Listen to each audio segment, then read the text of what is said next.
কিন্তু আজকের দিনটা দেখে আপনি কি বুঝতে পারছেন যে আজকে -30 টেম্পারেচার। Extreme cold country. নমস্কার, সবাই কেমন আছেন? আমি সোমা, কানাডা কথার আরেকটি নতুন ভিডিওতে আপনাদের সবাইকে স্বাগত। গত বুধবার দুপুর থেকে সারা রাত অবধি প্রচণ্ড স্নোফল, তার সাথে স্নোস্টর্ম। বিগত এক সপ্তাহ ধরে টেম্পারেচারটা একটু বেড়েছিল, যেখানে -30 অবধি চলে গিয়েছিল সেখানে -5ও হয়ে গিয়েছিল। কিন্তু তারপরে এই স্নোস্টর্ম শুরু হয়েছে। আর আপনারা তো আগের ভিডিওতেই দেখেছেন, এখানে রাস্তাঘাটে দেখেছেন যে বরফগুলো ক্লিন হয়ে গিয়েছিল। বুধবার দুপুর থেকে স্নোফল আর স্নোস্টর্ম শুরু হলেও সন্ধ্যের পর থেকে এটা ক্রমশ বাড়তে থাকে।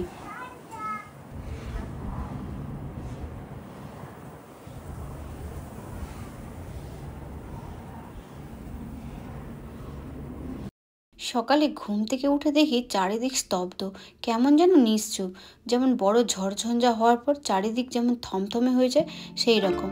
কিন্তু এখানে এইসব তো নর্মাল, অন্য দিনের মতন সবাই অফিস যাওয়া থেকে শুরু করে বাচ্চার স্কুলে যাওয়া। যেহেতু সারা রাত ধরে স্নোফল আর স্নোস্টর্ম দুটোই হয়েছে, তাই প্রচুর পরিমাণে স্নো জমা হয়ে গিয়েছে আমাদের অ্যাপার্টমেন্টের চারিদিকে। তাই সকাল থেকে অ্যাপার্টমেন্ট ক্লিনিং মেশিনটা ক্লিনিং করা শুরু করে দিয়েছে। আর দেখুন, যারা অফিসে যাওয়ার তারাও অফিসে যাচ্ছে। আর এইদিকে দেখুন, বাচ্চারাও স্কুলে যাওয়ার জন্য বেরিয়েছে তাদের পেরেন্টসের সাথে, কারণ এখানে অনেক বাচ্চারাই তো ডে কেয়ারে থাকে। তো আর দেখুন, সমস্ত কিছুই নর্মাল। যেহেতু স্নোস্টর্ম হয়েছে খুব, তাই স্নোগুলো কোথাও কোথাও ডাউন হয়ে গিয়েছে, আবার কোথাও কোথাও দেখবেন একদম স্নো জমে নেই। আর গাড়িগুলো দেখলেই সব থেকে বুঝতে পারবেন যে এত স্নো নিচে ওখানে পড়ে আছে, কিন্তু গাড়ির উপরে নেই। যেহেতু স্নোস্টর্ম, তাই সব উড়িয়ে নিয়ে চলে গিয়েছে। কিন্তু যদি শুধু স্নোফল হতো তাহলে গাড়ির ওপর জমে থাকতো। আর এই দেখুন, একটা বেবি সে স্কুলে যাচ্ছে, তখনও কিন্তু সূর্য ওঠেনি। তখন এই কটা বাজবে, 8:30টার মতন হবে। আর এই রাস্তাতে চলাটাও তো খুব রিক্স, কত ধীরে ধীরে হাঁটতে হচ্ছে। তো আজকে আমাদের শ্রিয়ানের স্কুল ছিল না, শ্রিয়ানের আজ অফ ডে ছিল। এখন তো শীতকাল, সকালটা অনেক দেরি করে হয়, কোনো কোনো দিন 9টাও বেজে যায়। তো চলুন আপনাদেরকে দেখায় আমার ব্যালকনিটাতে কাল তুষার ঝড়ের পরে কি হয়েছে। তার আগে আমি একটু রেডি হয়নি। হ্যাঁ, ব্যালকনিতে যেতে হলে রেডি হতে হবে।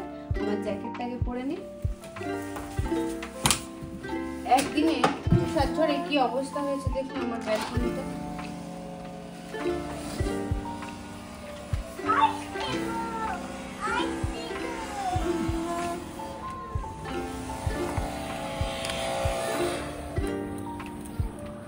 আর যেহেতু তুষার ঝড় হয়েছে, তাই জন্য সব তুষারগুলোকে উড়িয়ে উড়িয়ে এইদিকে নিয়ে চলে আসছে। বাইরে দেখুন,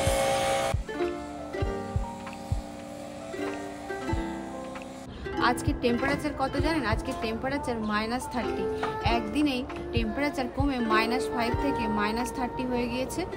গাড়িগুলো দেখেও বুঝতে পারছেন যে স্নোফল হয়েছে। আর স্নো স্টর্ম যেহেতু হয়েছে, গাড়ির মাথাতে কিন্তু সেরকমভাবে স্নো নেই, সব এসে জমা হয়ে গেছে।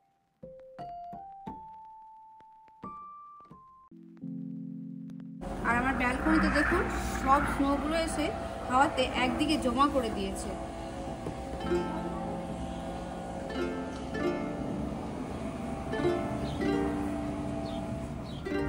আর সকাল থেকে আমাদের অ্যাপার্টমেন্টে গাড়িগুলো এসে ক্লিনিং শুরু করে দিয়েছে।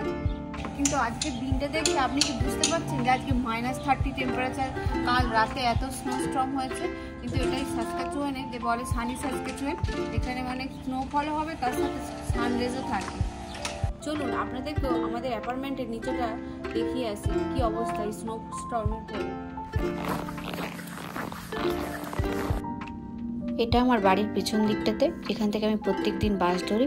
দেখুন, ওটাও কীরকম স্নোতে কভার হয়ে গিয়েছে। আর যেহেতু ফ্রেশ স্নোফল হয়েছে, তাই জন্য একদম হোয়াইট হোয়াইট লাগছে। আর এটা আমার অ্যাপার্টমেন্টের চারিদিকে যে জায়গাটা, এই স্নোগুলোকে এখন এখানে ডাঁই করে করে রাখা হয়।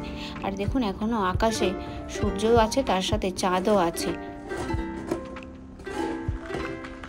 আর দেখুন, চারিদিকটা দেখলেই বুঝতে পারবেন কি পরিমাণে স্নোফল হয়েছে মাত্র একদিনেই, কিন্তু আকাশটা থেকে আপনি বুঝতে পারবেন না। আর এখানকার রিপোর্ট অনুযায়ী কাল এখানে 15 সেন্টিমিটার বরফ পড়েছে। আর দেখুন, সব কিছুই নর্মাল আছে, মানুষজন বাজার ঘাট করে নিয়ে আসছে। আর দেখুন, এই হাঁটছি কীরকম শব্দ হচ্ছে স্নোর মধ্যে দিয়ে হাঁটলে।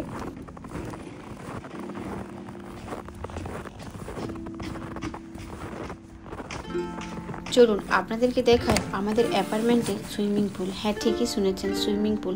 গরমকালে টেম্পারেচার এখানে -40 থেকে সেই +40-তে পৌঁছে যায়। আর এই সুইমিং পুলটা দেখুন, একদিন আগে অবধি কোনো স্নো ছিল না, আর আজ দেখুন একদিনেই পুরো স্নোতে কভার হয়ে গিয়েছে। মনে হচ্ছে না এটা সুইমিং পুল বলে, মনে হচ্ছে যেন একটা মাঠ। আর এই দেখুন এইসব বসার জায়গাগুলো সবই স্নোতে পুরো কভার হয়ে গিয়েছে। এগুলো কিন্তু 2 দিন আগে অবধি সব গলে গিয়েছিল। আর এখানে দেখুন সব ডাই করে করে বরফগুলো রেখেছে। যত অ্যাপার্টমেন্টের স্নোগুলো ক্লিন করছে সব ডাই করে করে এখানে জমা করছে। কিন্তু আজকের দিনটা খুবই সুন্দর, রোদ ঝলমলে একটা দিন। Country and are now staying in cold country.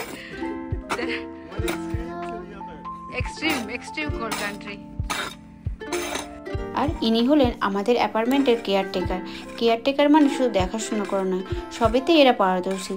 যেমন এখন স্নোফল হয়েছে বলে স্নো ক্লিনিং করছে। আবার আমার অ্যাপার্টমেন্টের যদি ফ্রিজ, এসি, ওয়াশিং মেশিন বা যা যাবতীয় প্রবলেম হয় উনি কিন্তু এসে সব কিছু ঠিক করবেন। আর এই সামনে দেখুন কীরকম পড়ে যাচ্ছিল অসাবধানবশত। এইভাবেই দেখে শুনে হাঁটতে হবে, নাহলে আপনি কিন্তু পড়ে যাবেন।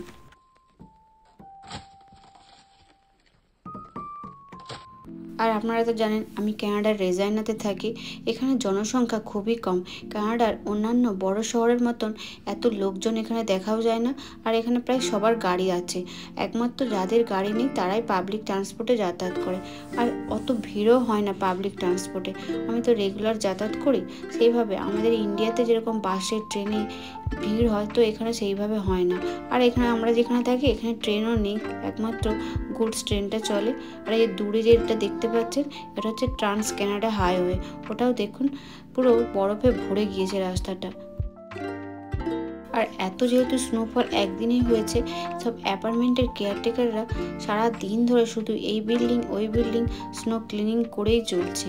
সেটা কখনো স্নো ক্লিনিং কার্ড দিয়ে, কখনো হাতের সাহায্যে, কখনো আবার ওই ব্লোয়ারগুলো দিয়ে বিভিন্নভাবে স্নোগুলোকে ক্লিনিং করেই চলছে। মাত্র একদিন স্নোফল হওয়ার পরে বন্ধ হয়ে যায় বৃহস্পতিবার, কিন্তু শুক্রবার আবার স্নোফলের প্রেডিকশন আছে, তারপর রেন আছে। তবে এই স্নোফলের ফলে যতটা মারাত্মক না হয়, রেন হয়ে গেলে আরও মারাত্মক হয়ে যায়। এই রাস্তাতে হাঁটা যায় না, পুরো স্নোর উপরে ওয়াটার পরে সেগুলো পুরো আইসে পরিণত হয়ে যায়, পুরো ব্ল্যাক আইস। আপনি পুরো স্লিপ খেতে খেতে হাঁটবেন। আমি তো রেগুলার যাতায়াত করি হেঁটে, তো আমি বুঝতে পারি এই স্নোর মধ্যে দিয়ে ঠান্ডাতেও যতটা কষ্ট, আবার হাঁটতে গেলেও কষ্ট। আমার সাথে তো বাচ্চা থাকে, মনে হয় যেন আমি এই পড়ে যাব কি সেই পড়ে যাব। আর দেখুন স্নো ক্লিনিং মেশিনগুলো কিন্তু সারা দিন ধরে, সেই ভোরের আলো ফোটেনি তখন থেকে ক্লিনিং শুরু করেছে, সারা দিন ধরে স্নো ক্লিনিং করেই চলছে। কারণ এই স্নোগুলো না ক্লিন করলে এগুলো হার্ড হয়ে যাবে, তখন কিন্তু মুশকিল হয়ে যায়। আর যেহেতু অ্যাপার্টমেন্টে থাকি এই সুবিধাগুলো আছে, কিন্তু যারা এখানে নিজস্ব বাড়ি আছে তাদেরকে কিন্তু এই স্নো পড়লে নিজেদেরকেই ক্লিন করতে হয়, নাহলে নিজেরা চলাচল করতে পারবে না। তো এইগুলো আমাদেরকে কিছু করতে হয় না, অ্যাপার্টমেন্ট থেকেই সব কিছু করে।